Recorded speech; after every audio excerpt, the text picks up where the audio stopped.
Hey, so I haven't done a painting in a little while, and so today I thought I'd try to do something a little different, a little fun.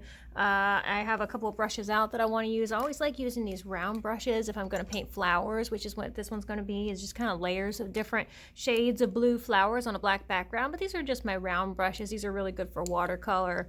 They start off kind of pointy when they're brand new. They've got that little sharp chisel on the top. But of course, after use, it kind of gets a little fuzzy, but that's okay because we want a petal that's sort of rounded at the base and then comes up to a point, and that will do a perfect petal shape for us. It also does really nice leaves, so you'll see what I mean. I'm going to kind of speed through this, and then I'm going to try a fun little technique over the top of the petals once it's all dry. So let me slide this over, bring my canvas over. It's already painted black.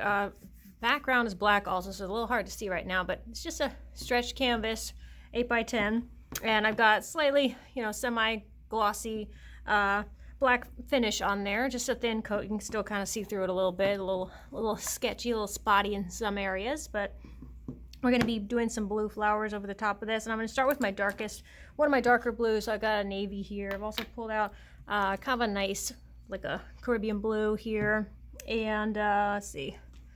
I've got Prussian blue, I've got phthalo blue. To me, these look kind of similar unless you mix them with white, so I might have to lighten them up with a little bit of white just so you can see them a little bit, but it's going to look, whatever we put on this black background is really going to pop, because as long as we lay it on pretty thick, you'll be able to see those nice bright blues. So we're going to start with kind of the shadowy ones in the background, so I'm going to start with the darker colors, and I might even throw some of this in there as well.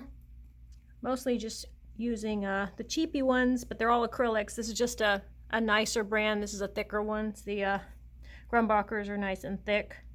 So I don't want to lay it on too thick because I do need it to dry before I can do the effect that I'm going to do on the top of it. But just a little bit of a darker color to kind of add to the shadows and the layers that I'm going to try to create in this painting. So darker in the background because that would be in the shadowy area. So just like if you're doing leaves or bushes or trees in a painting, you'd want to have the ones in the background, that aren't close up front to you. Those would be kind of the darker shades of, if this was going to be trees, it would be darker shades of green. And then as we get closer up to the front where we would be looking at it, not from the inside of the tree, but from the outside, then we would see those brighter colors. So that's kind of the same concept. So I'm just going to kind of get started putting some different sizes, but I want them to all be kind of big. Maybe 5, 6 petals, something like that. Okay, probably doing this all over. The harder you press and the more you kind of dig your brush in there, the bigger and wider the petals will be. So that's why I like using these brushes, because you can do all kinds of different looks with them. And I can always come back and do some more layers of color on top of there, maybe throw in a little bit of this other color here. You can see how that lightens it right up, but not too much. All right, so I'm just going to kind of fill in this whole area with this darker one, and when that dries, I'll come back over and do a lighter color on top of that.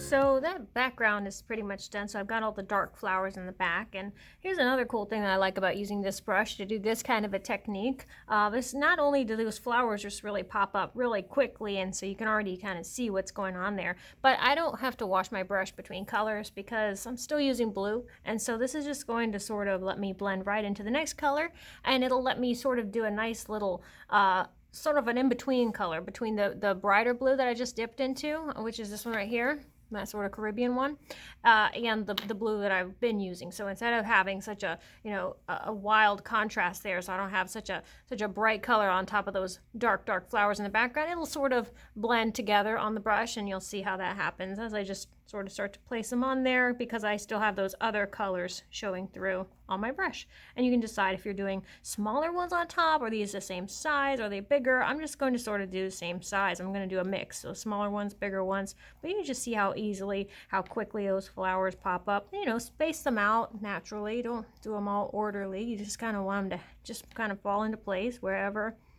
you want them to be. I'm going to do another fun little thing with some other kind of crazy colors after I do all the blue, just to make this kind of have some spots that will really jump out at you.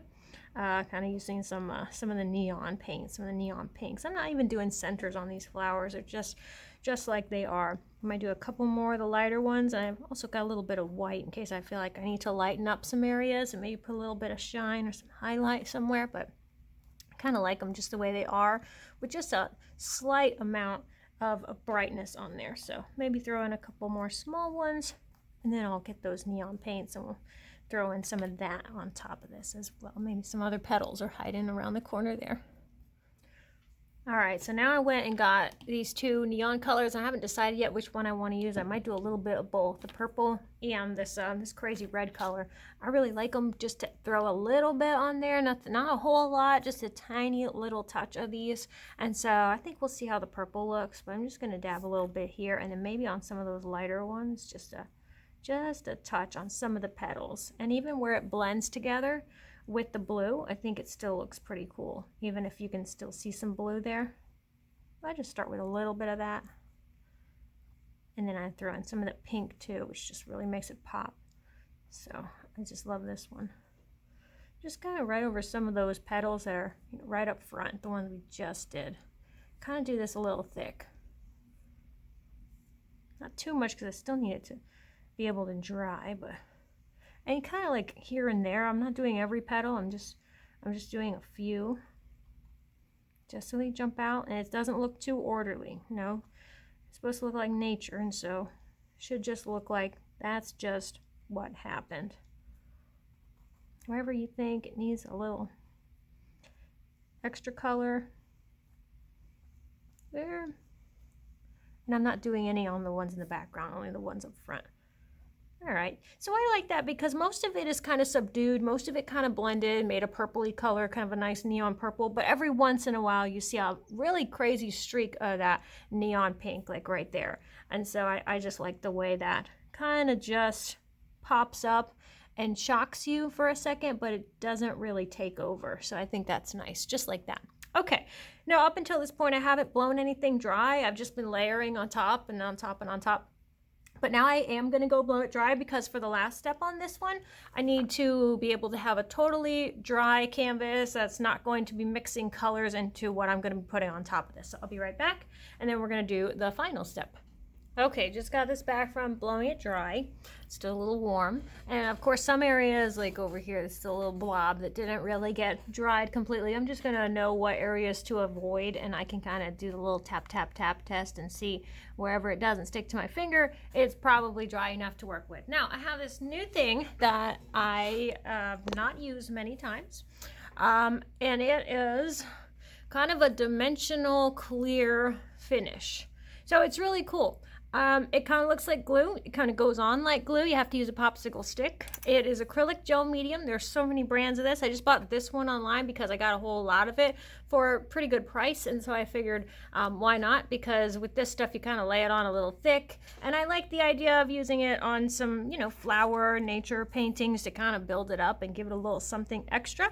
So, you know, sometimes you'll see a painting of flowers and then you'll see this sort of like a clear coating of something on top of the flowers that just gives it a little dimension. It looks like some of the petals are popping off and it's super shiny and it's clear, and that's what this stuff is. So this stuff, as you can see from, if I just take the cap off, you can kind of see where those little dimples and dents in there, they're not smoothing over, they're not flattening out because it's very thick. So I can just use a popsicle stick, or I think you could use your finger too. I don't really want to get this stuff under my nails, but I think you could use your finger and it'd be just as easy. So I'm just going to scoop up a little bit on the popsicle stick like this. Kind of play with the amount that you want to use. Just know that this stuff does take a while to dry, so I would come back to it tomorrow and just see that, you know, make sure that it is completely dry. before I mess with it. But of course you'll know it's dry when it's totally clear. But I take like, you know, figure out what kind of amount you like to use to keep it all pretty even. And I'm not going to put this on all the petals, but kind of like the idea of how I went around and did a little bit of with the pink and the purple with those neons. I'm just going to kind of pick some at random, maybe around the edges, and just do some of them with some dimension. So it's going to look weird and white at first, but it's going to dry clear and super high gloss, and so it's really neat. So I'm just going to figure out what petal. I'm going to probably put it on this pink one right here, and then I'm going to go in the direction of the petal, so just like that, and you can see it's not dripping off. So I'm hanging it upside down, it's not dripping off, so I'm going to go right on top, and then just kind of lightly pull to the center.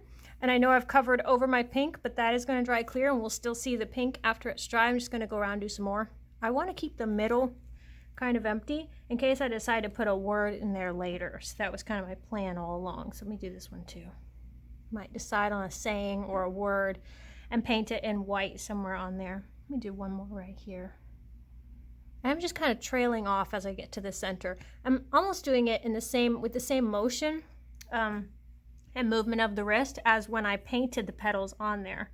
So just kind of starting on the outside and pulling to the center. So like that. Now I'm just kind of making sure they're not all going the same direction. So I'm making sure I'm pulling from different angles. So I'm not pulling them all. If it's easy for me to pull them, you know, to the right or whatever, like I'm writing because I'm right-handed, I want to make sure I'm not pulling them all to the right because that's going to look weird unless, you know, this is like a water painting. It's supposed to look like the water and, the, you know, the current is all moving in one direction, but that's not the case. You know, this is just a sporadic flower painting. We want it to look natural and random. So if you need to, you can just twist your canvas around. If it's easier for you to pull, you know, from left to right or whatever you're doing, or maybe vice versa if you're left-handed. Just twist your canvas around, make it easier, or if you can move around, move your body around so that way you can get over this and in the right position to make sure you can do this just right. So also if sitting down is messing you up, then just stand up when you do this. So I always like to stand up anyways. I prefer standing to do crafts because I can kind of get a better view of it. All right, just a couple more I think, and then this guy is ready to just set aside and let it dry. And then I don't know how many hours because I don't want to stand here and watch it, but I do know that when I came back to one of these a day later, they were all clear and they were all perfectly dry. So that's what we're going to do. We're going to leave this and then see what it looks like tomorrow.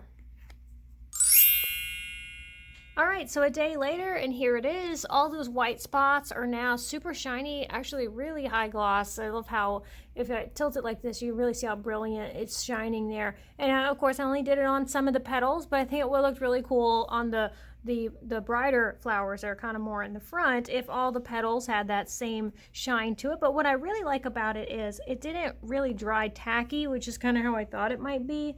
You know, in Florida, everything kind of gets, the humidity gets to everything, and so it kind of gets a little sticky, a little tacky, but that it doesn't have that. It's just a nice, smooth, clear coating on there, and exactly the way it was laying down as I, you know, drug the popsicle stick through it. You can still see that little imprint of the popsicle stick on there, so it's kind of cool. It just shows that it didn't flatten out, and so like this on this one right here, it's still kind of got a little peak on there where it just, that's just how it was placed on there, so it dried exactly the way, you know, it was put onto the canvas. So I think something like that is really cool. It's just, you know, you have to kind of do basic shapes with it. I don't think you could really do anything too crazy, but you could just add a little dimension to something, you know, give it a little something extra to make it like it's popping off the canvas. But I think this is definitely something that I want to try again, and I would just experiment with it and try to do different effects and see what kind of cool stuff I can come up with.